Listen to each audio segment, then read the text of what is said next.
Congress party कहती है भैया हमारी तो डीएनए हिंदुस्तान की है।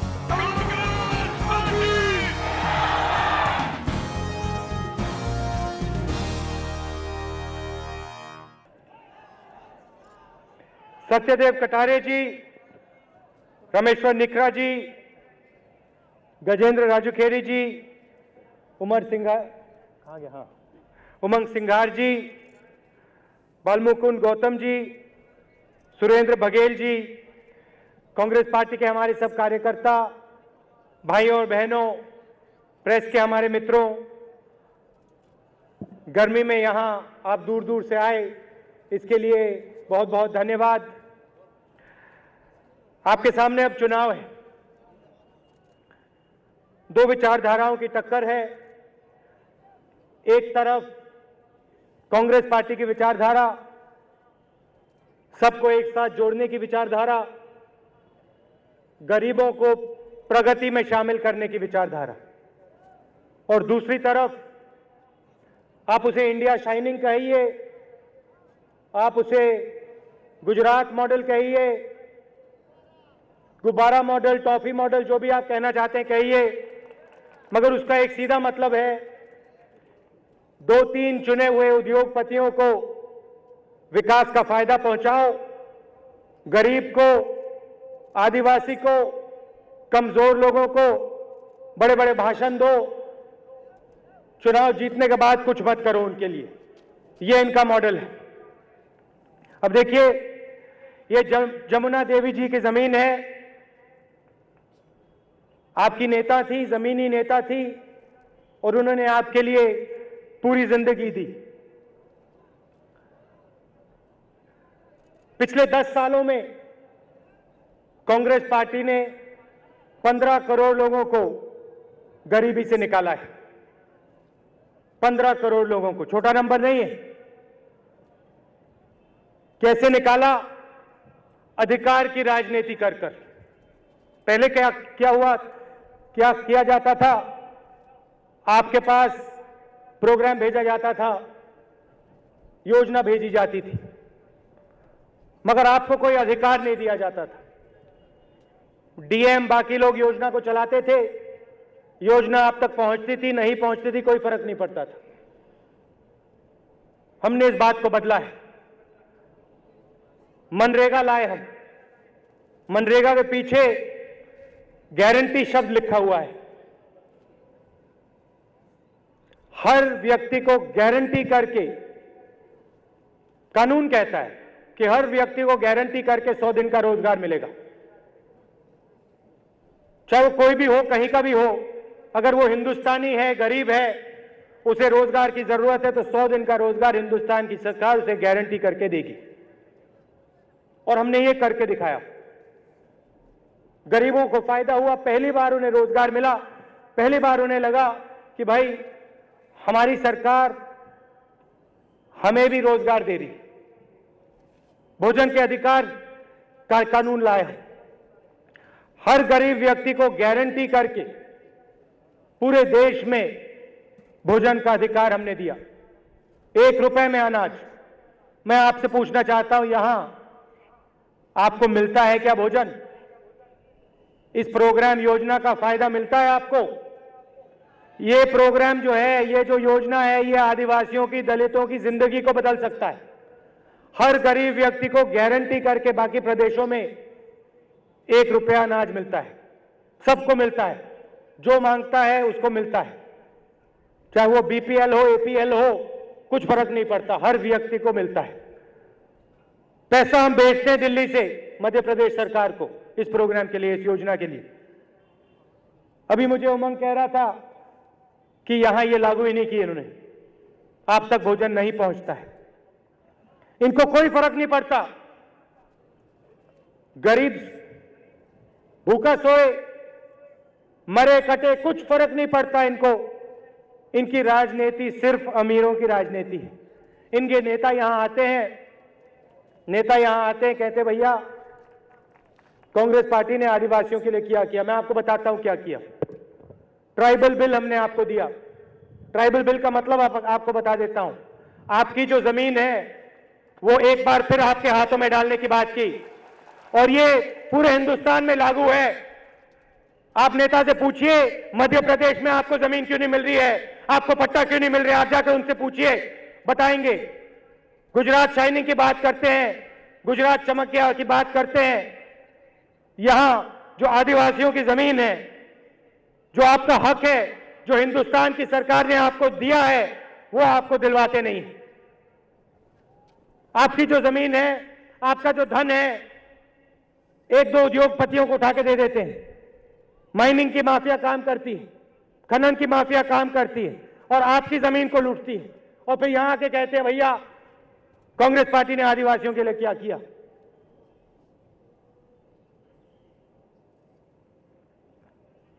सच्चाई ये है, सवाल ये आपको पूछना चाहिए कि मध्य प्रदेश की सरकार ने मध्य प्रदेश की इस गरीब जनता के लिए, मध्य प्रदेश के आदिवासी के लिए, मध्य प्रदेश के दलित के लिए क्या किया, यह सवाल आपको पूछना चाहिए उनसे। अब यहां थोड़ी मैं किसान की बात करना चाहता हूं। 70,000 करोड़ रुपए हमने किसान के लिए कर्जा माफ किया, बैंक के दरवाजे खोले, पूरे हिंदुस्तान में किया। हमें लगा कि किसान को संकट हो रहा है, मुश्किल हो रही है, हमने 70,000 करोड़ रुपए कर्जा माफ किया। बीजेपी की सरकार ने भी कहा था कि वो कर्जा माफ करेंगे, कर्जा माफ करेंगे। उन्होंने कहा था, कितने रुपए कहा था? 50,000 रुपए प्रति किसान कर्जा माफ करेंगे। सीधा सवाल है आपसे, माफ किया या नहीं किया? जमीनी अधिग्रहण बिल भट्टा परसौल में हम आपके साथ खड़े हो गए। पहले क्या होता था, 100 साल पुराना कानून था, किसान की जमीन चुटकी में छीन ली जाती थी, किसान को पता नहीं लगता था, उसकी जमीन चली जाती थी। हम वहां खड़े हो गए, लड़ गए आपके साथ, जमीनी अधिग्रहण बिल लाए। 100 साल पुराना कानून था, उसको उठा के फेंका, नया कानून लाए। उसको रोका किसने? विपक्ष किसने किया? 2 साल बीजेपी के नेता लोकसभा में उस बिल को रोकने की कोशिश की, 2 सालों के लिए लगे रहे, कभी इधर कभी उधर। उनके कमेटी जो बैठती है पार्लियामेंट में, बीजेपी के नेता चेयरमैन थे, 2 साल के लिए उन्होंने उसको रोका। हमारे लोग उनके पास गए, भैया इसको पास होने दीजिए। नहीं, बातचीत होनी है, बातचीत होनी है, बातचीत होनी है, 2 साल बातचीत होनी है। किसान की बात होती है तो बातचीत करनी है, बड़े बिजनेस की बात होती है तो कोई बातचीत की जरूरत नहीं होती, एकदम जमीन देते हैं, तब कोई बातचीत की जरूरत नहीं, तो कोई सवाल नहीं उठता कि भाई पैसा कहां से आएगा, क्या होगा। नहीं, अगर किसी बड़े उद्योगपति की मदद करनी है तो 2 मिनट में काम हो जाता है इनकी सरकार ने। अगर गरीबों की बात करनी है तो भैया बात करनी है, समझना है, अभी हमें समझ में नहीं आ रही है क्या होगा, कहां से आएगा पैसा, कब आएगा, ये सब सवाल उठते हैं। एक और सवाल पूछना चाहता हूं आपको। व्यापम घोटाला का नाम सुना है आपने? सुना है? हाँ, नौकरी आपकी, युवाओं की बात होती है, रोजगार की बात होती है। मध्य प्रदेश में करोड़ों युवाओं की नौकरी उठा के बेच दी। कहते हैं कि हम भ्रष्टाचार के खिलाफ हैं। चीफ मिनिस्टर ने असेंबली में कहा है कि भैया हां ये सही है, मगर कोई कार्रवाई नहीं हुई, वैसा का वैसा चल रहा है। भाषण होते हैं भ्रष्टाचार के हम खिलाफ हैं, भ्रष्टाचार के खिलाफ है। अभी मैं 2 मिनट में आपको गुजरात के भ्रष्टाचार के बारे में बताऊंगा, मगर उससे पहले 2014 का चुनाव है, तो आपको कहना चाहता हूं कांग्रेस पार्टी आपके लिए क्या करेगी और क्यों करेगी। 6 महीने पहले हम आपके पास आए, दलितों के पास गए, आदिवासियों के पास गए, मजदूरों के पास गए, किसानों के पास गए, महिलाओं के पास गए।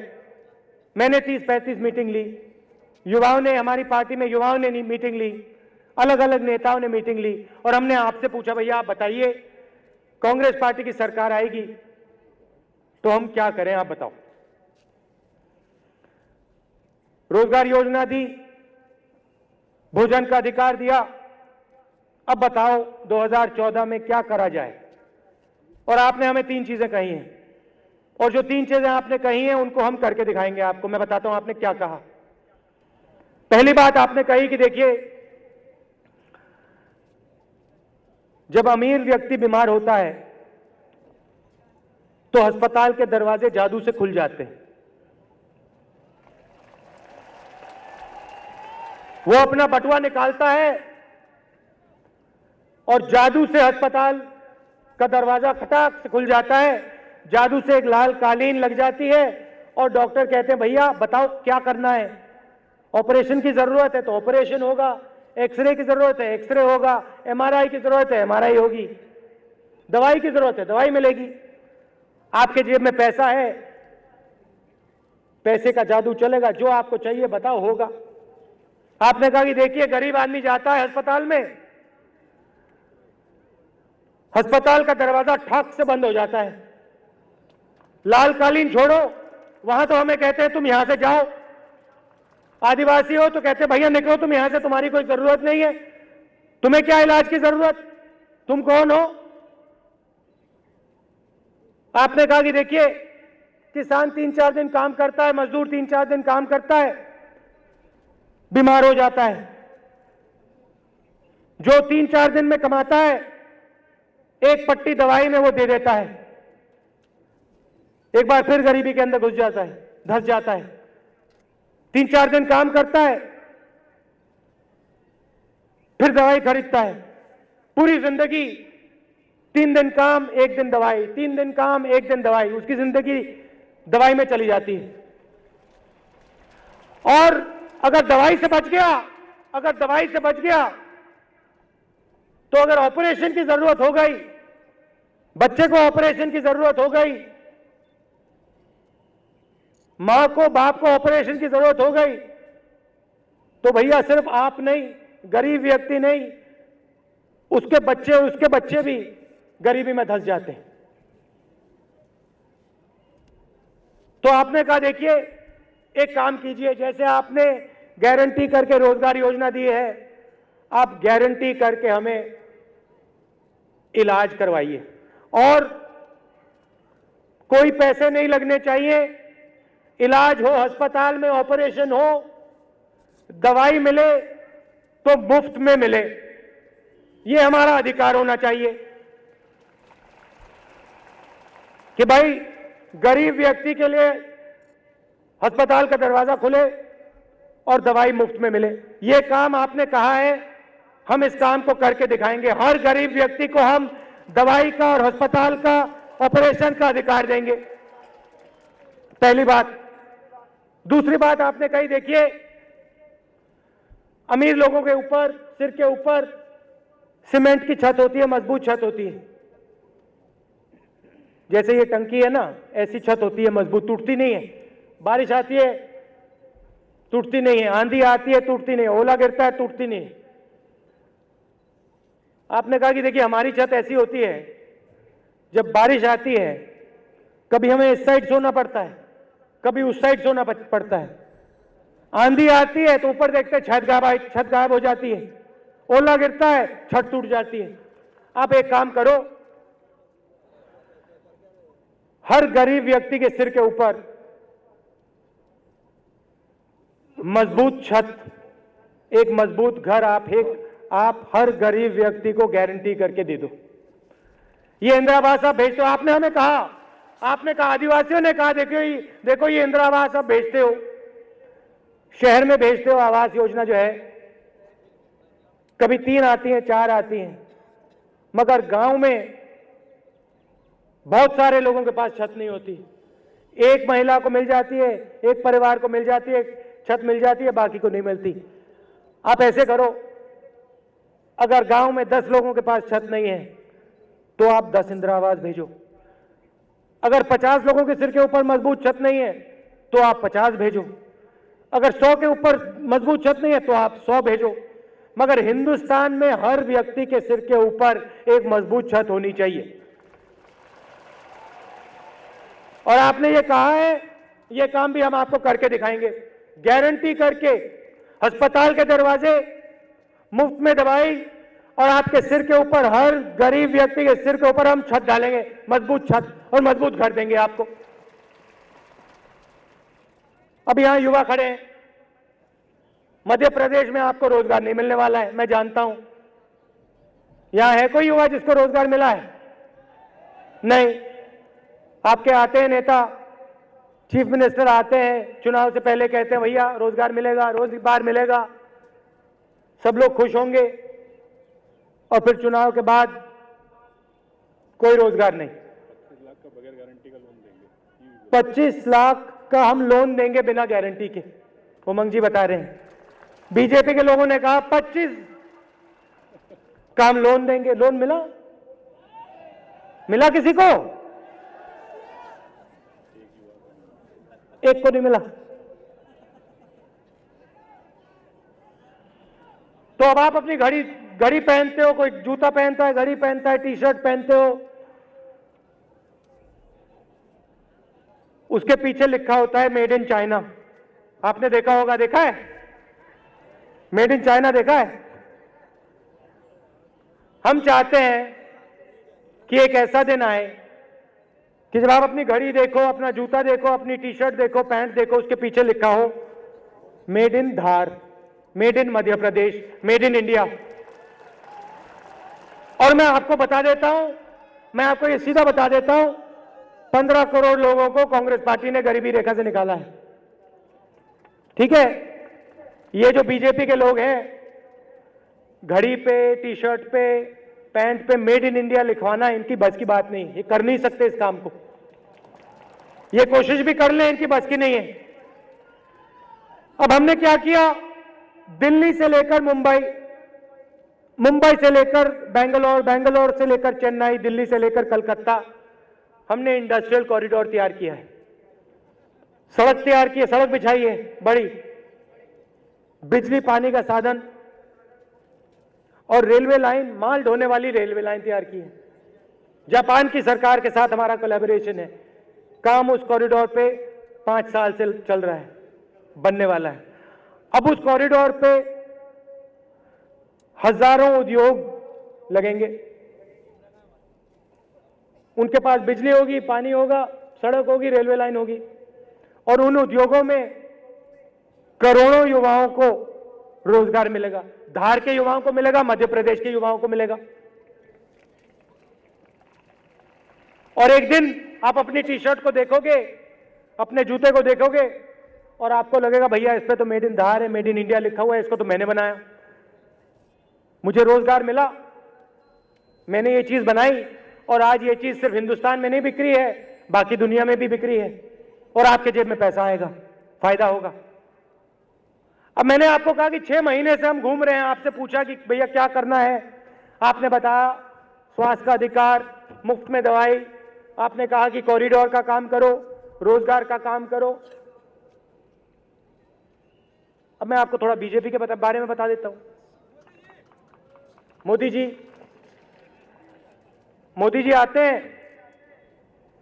कहते हैं कि भैया गुजरात को मैंने बदल दिया, मेरे आने से पहले गुजरात की जनता सो रही थी, उनको कोई समझ नहीं थी, कोई आइडिया नहीं था, मैं आया, मैं बना चीफ मिनिस्टर गुजरात का, और जादू से गुजरात खड़ा हो गया ऐसे। इतनी शक्ति दी मैंने गुजरात को, अकेला था मैं, किसी ने मदद नहीं की मेरी, मैंने गुजरात को इतनी शक्ति दी कि 2-3 साल में गुजरात में जादू हो गया, पूरा गुजरात खड़ा हो गया। गुजरात के लोगों ने कुछ नहीं किया, गुजरात की महिलाओं ने कुछ नहीं किया। जो अमूल का दूध आप पीते हो, वो गुजरात की महिलाओं ने नहीं, उसका काम गुजरात की महिलाओं ने नहीं किया भैया। मोदी जी आए, लाखों गायों में से उन्होंने दूध निकाला और पूरे हिंदुस्तान को दे दिया। मैंने किया काम ये, ठीक है। फिर हीरो की इंडस्ट्री थी गुजरात में, हीरो का बिजनेस है सूरत में, वो सब बंद पड़ी थी। मोदी जी आए, एक दिन बैठे, उन्होंने वो हीरो को काटना शुरू किया। एक को काटा, दो को काटा, 10 को काटा, 1000 को काटा, लाख को काटा और एक्सपोर्ट करना शुरू कर दिया। हीरे की इंडस्ट्री आ गई गुजरात में। और यही उन्होंने टेक्सटाइल के साथ किया। जहां भी ये जाते हैं अकेले खड़े हो जाते हैं, सब कुछ ठीक हो जाता है जादू से। और गुजरात की जो जनता है वो देखती है, कहती है भैया क्या जादू हुआ, क्या जादू हुआ, क्या मजा आया। और जो उन्होंने गुजरात में किया वो हिंदुस्तान में करना चाहते हैं। भैया देश को आप चलाते हो, 60 साल से आप लोग लगे हुए हो, अपना पसीना दिया, आपके बच्चे स्कूल गए, कॉलेज गए, मजदूरी की, किसान ने खेत में काम किया, किसी ने छोटा बिजनेस चलाया। अगर हिंदुस्तान में प्रगति आई है तो आप लोग लाए हो, और कोई नहीं लाया। कहते भैया मुझे चौकीदार बनाओ, हिंदुस्तान का मुझे चौकीदार बनाओ, चाबी दो मुझे, हिंदुस्तान की चाबी दो। हम भी कहते हैं चौकीदार बनाओ, हम भी कहते हैं, मगर हम ये नहीं कहते हैं कि मनमोहन सिंह जी को चौकीदार बनाओ, राहुल गांधी को बनाओ ना। हम कहते हैं हिंदुस्तान की जनता को चौकीदार बनाओ, गरीब को चौकीदार बनाओ, आदिवासी को चौकीदार बनाओ, उसको हक दो, उसको अपनी जमीन दो, उसको पट्टा दो, उसे शिक्षा दो, स्वास्थ्य दो, खड़ा करो, उसे बनाओ चौकीदार। दलित को बनाओ चौकीदार, गरीब को बनाओ चौकीदार, किसान को बनाओ चौकीदार, मजदूर को बनाओ चौकीदार। क्योंकि हम जानते हैं कि आप में शक्ति है, हम जानते हैं आप देश को चलाते हो। ये बिल्डिंग बनाई, ये घर बनाया, वो टावर बनाया, किसने बनाया? आपने बनाया, हिंदुस्तान की जनता ने बनाया। अब ये कहते हैं भैया हिंदुस्तान की जनता को कुछ नहीं मालूम, मुझे मैनिफेस्टो की कोई जरूरत नहीं है, मुझे योजना की कोई जरूरत नहीं है, अधिकार की कोई जरूरत नहीं है, भैया मुझे बस चाबी दे दो, बाकी सब मेरे ऊपर छोड़ दो, बाकी सब मेरे ऊपर छोड़ दो। भैया एक बात बताता हूं आपको, कभी कभी चौकीदार भी चोरी कर जाता है, होता है। अच्छा, गुजरात में जो चौकीदार हैं उनकी चोरी के बारे में मैं आपको बता देता हूं, अगर सुनोगे तो बता देता हूं। अब सुनो, पहले हुआ करते थे बीजेपी में एक नेता, उनका नाम था अडवाणी जी, याद है?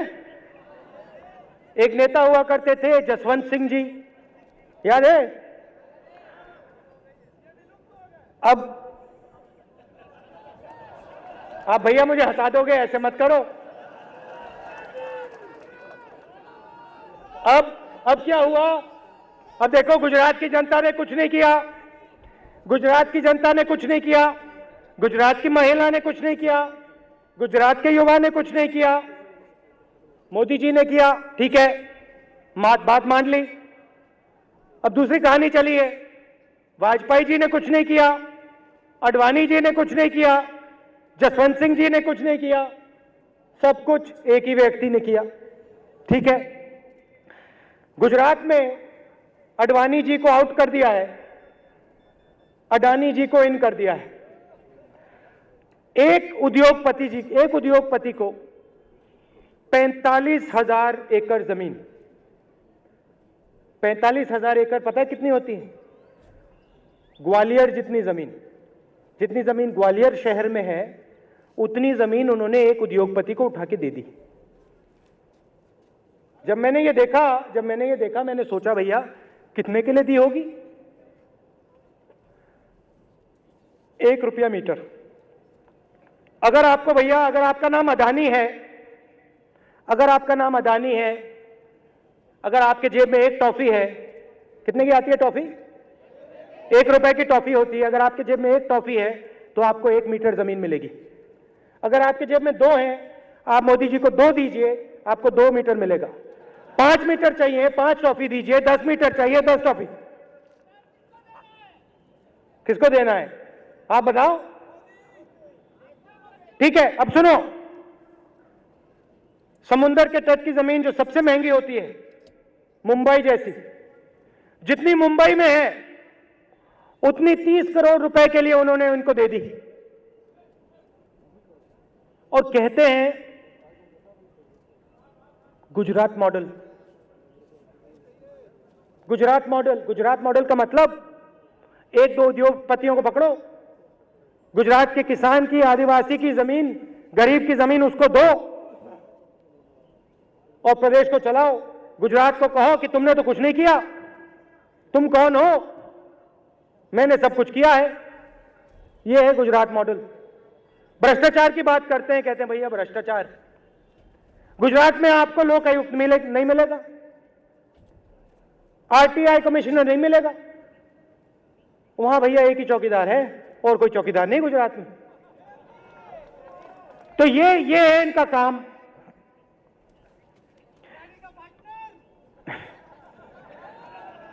अब गुजरात के गरीब का क्या हो रहा है मैं बताता हूं। गुजरात में गरीबी रेखा क्या है आप बताओ? 11 रुपए। अगर आपके जेब में 11 रुपए है, आप गरीब हो, 11 रुपए 50 पैसे अमीर। वो भी आऊंगा बोलूंगा, घबराओ मत। 40% लोगों के पास पीने का पानी नहीं है। मैं गया, मैंने अपनी आंखों से देखा, नमक के जो मजदूर हैं जो काम करते हैं उनसे बातचीत की, पीने का पानी तक नहीं है। मैंने उनसे गुजरात मॉडल की बात की, वो हंसने लग गए, क्या बोल रहे हैं आप, गुजरात मॉडल।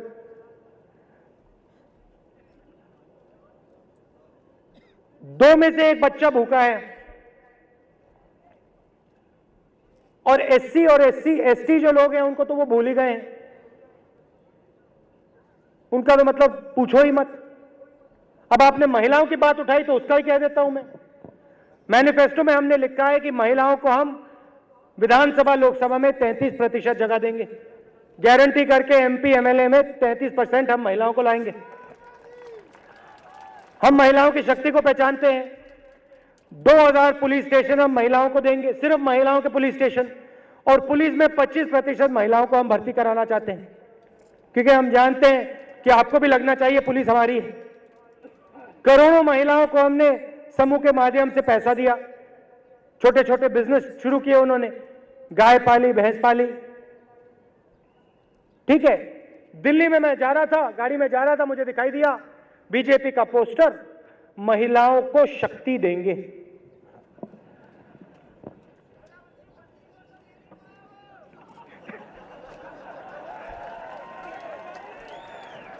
महिलाओं को हम शक्ति देंगे।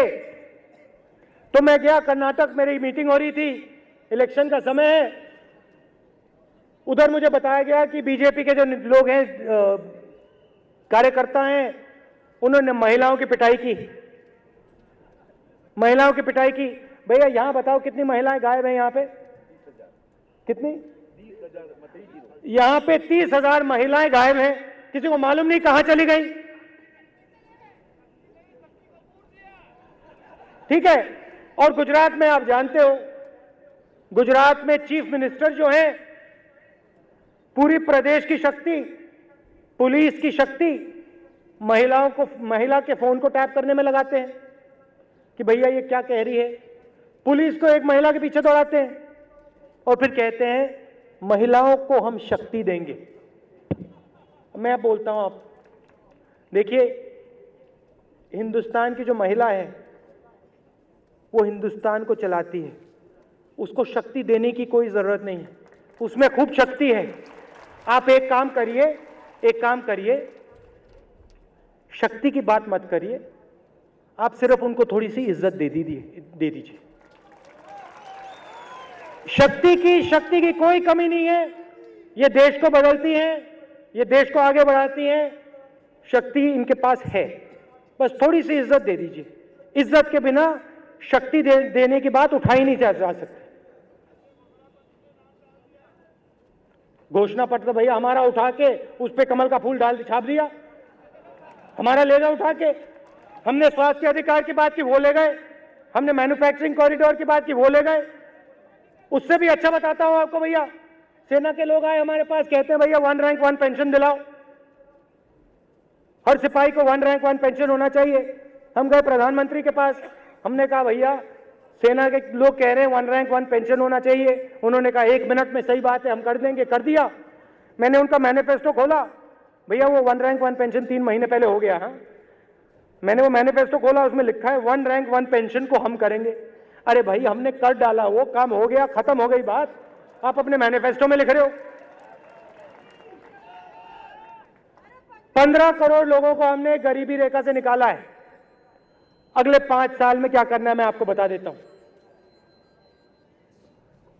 नया वर्ग तैयार हुआ है जो यहां खड़ा हुआ है, 70 करोड़ लोग जो गरीबी रेखा से ऊपर हैं और मिडिल क्लास से नीचे हैं। कौन लोग हैं? बढ़ई, ड्राइवर, टैक्सी ड्राइवर, रिक्शा चलाने वाले, कुली, इलेक्ट्रिशियन, छोटे किसान, ये लोग जो रोज इस देश को चलाते हैं, अपना खून पसीना देते हैं, रोज काम करते हैं, इस देश को चलाते हैं। आने वाले 5 साल में इन 70 करोड़ लोगों को हम मिडिल क्लास में डाल के दिखाएंगे, मध्यम वर्ग में डाल के दिखाएंगे। कैसे डाल के दिखाएंगे? यहां जो आदिवासी हैं, गरीब हैं, सबसे पहला काम इन 70 करोड़ लोगों के लिए, सबसे पहला काम कॉलेज और यूनिवर्सिटी के जो दरवाजे हैं उनको खोलकर, आपके बच्चों को स्कॉलरशिप देकर, आपको भी सपना, बड़ा सपना देखना चाहिए।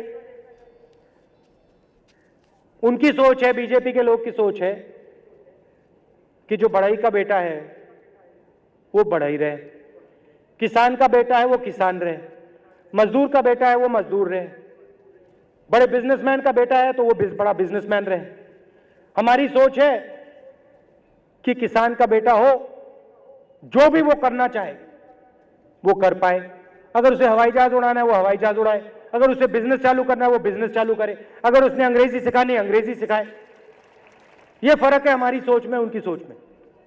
जैसा भारत है वो वैसा चाहते हैं, वो प्रगति नहीं चाहते, कोई आगे ना बढ़े, बड़े लोग वहीं रहे, बड़े लोग वहीं रहे, गरीब वहां रहे। हम चाहते हैं एक ऐसा दिन आए गरीब लोग भी बड़े बने, अमीर बने, पैसे हैं उनके जेब में। मैं गया, रिक्शा वालों से मैंने बात की, मैंने उनसे पूछा एक बात बताओ भैया, आप रिक्शा चलाते हो, क्या आप चाहते हो कि आपका बच्चा रिक्शा चलाए? सबके सबने कहा नहीं, हम नहीं चाहते। हम चाहते कि हमारा बच्चा अंग्रेजी पढ़े, हम चाहते हैं कि हमारा बच्चा अपना बिजनेस चलाए, हम चाहते हैं अपना बच्चा दुकान खोले।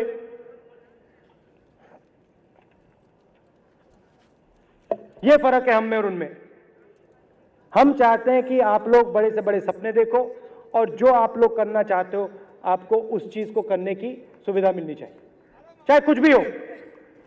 और वो चाहते हैं कि पूरा हिंदुस्तान वैसा का वैसा ही रहे, गरीब गरीब रहे, अमीर अमीर रहे। अब भैया यहां पानी की समस्या है, लिफ्ट कैनाल है, हाँ, मांडू लिफ्ट इरिगेशन का प्रोजेक्ट है। मैं आपसे सवाल पूछना चाहता हूं, यहां की सरकारें उन्होंने कुछ किया? कुछ किया? पैसा डाइवर्ट कर दिया उठा के।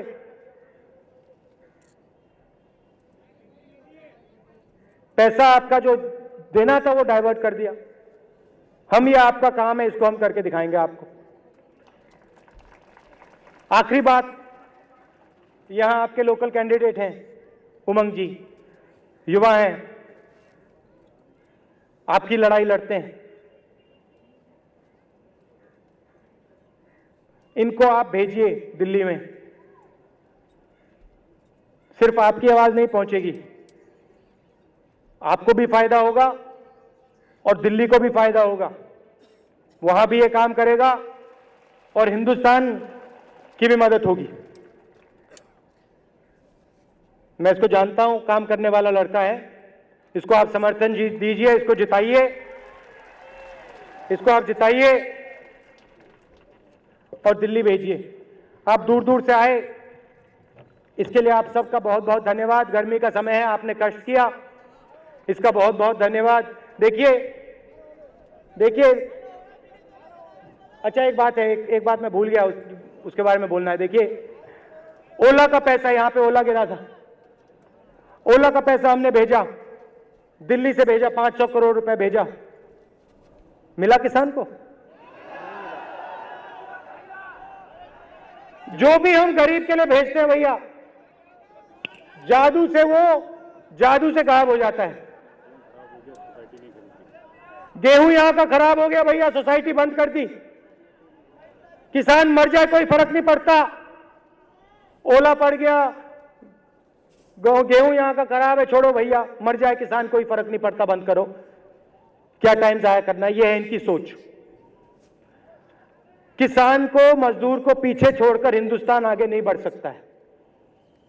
हिंदू, मुसलमान, सिख, ईसाई को जोड़े बिना हिंदुस्तान आगे नहीं बढ़ सकता है।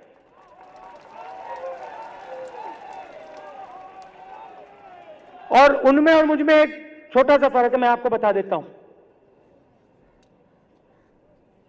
वो आपके चौकीदार बनना चाहते हैं, मैं आपका चौकीदार नहीं बनना चाहता हूं। मैं आपके लिए काम करना चाहता हूं, मैं आपको चौकीदार बनाना चाहता हूं, मैं आपको शक्ति देना चाहता हूं। और वो जनता को सिखाते हैं, वो सब कुछ जानते हैं, दुनिया के बारे में जानते हैं, संसार के बारे में जानते हैं। अगर यहां कुछ होता है तो उनको मालूम पड़ जाता है, अगर अमेरिका में कुछ होता है उनको मालूम पड़ जाता है, ओला गिरने से पहले उनको पता लग जाता है कि ओला गिरने वाला है, उनको सब कुछ मालूम है।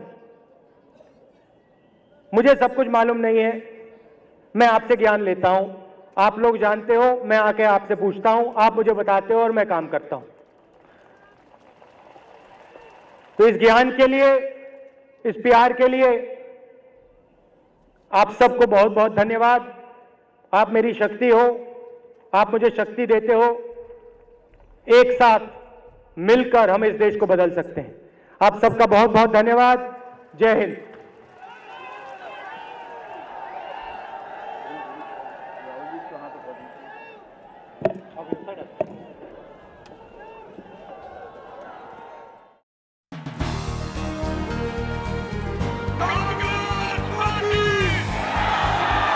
कांग्रेस पार्टी कहती है भैया हमारी तो डीएनए हिंदुस्तान की है।